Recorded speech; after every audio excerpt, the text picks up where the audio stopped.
Super computing தொழில்நுட்ப துறையில் இந்தியாவை தற்சார்புடையதாக மாற்றும் நோக்கத்தில் திட்டங்கள் செயல்படுத்தப்படுகிறது. தேசிய சூப்பர் கம்ப்யூட்டிங் இயக்கத்தின் கீழ் உள்நாட்டிலேயே உருவாக்கப்பட்ட 130 கோடி ரூபாய் மதிப்பிலான 3 பரம்ருத்ரா சூப்பர் கம்ப்யூட்டர்களை பிரதமர் மோடி காணொலி காட்சி வாயிலாக நாட்டுக்கு அர்ப்பணித்தார். அப்போது பேசிய அவர், அறிவியலின் முக்கியத்துவம் கண்டுபிடிப்பு மற்றும் வளர்ச்சியில் மட்டுமல்ல, கடைசி நபரின் அபிலாஷங்களை நிறைவேற்றுவதிலும் உள்ளது என்றார். சூப்பர் கம்ப்யூட்டர்கள் புனே, டெல்லி மற்றும் கொல்கத்தா ஆராய்ச்சிக்கு உதவுவதற்காக நிறுவப்பட்டுள்ளன என்றும் குறிப்பிட்டார்.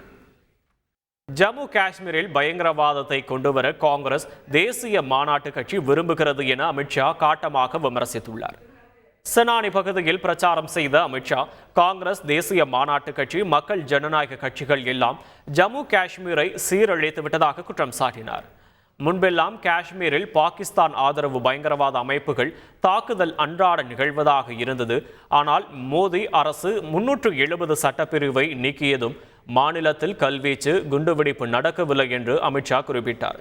காங்கிரஸ், தேசிய மாநாட்டு கட்சி, மக்கள் ஜனநாயக கட்சிகள் காஷ்மீரில் பயங்கரவாதத்தை கொண்டுவர விரும்புவதாக குற்றம் சாட்டிய அமித்ஷா, பாஜக பயங்கரவாதத்தை மண்ணில் ஆழமாக புதைப்போம் என்று உமர் அப்துல்லாவிடம் சொல்லிக் கொள்வதாக குறிப்பிட்டார்.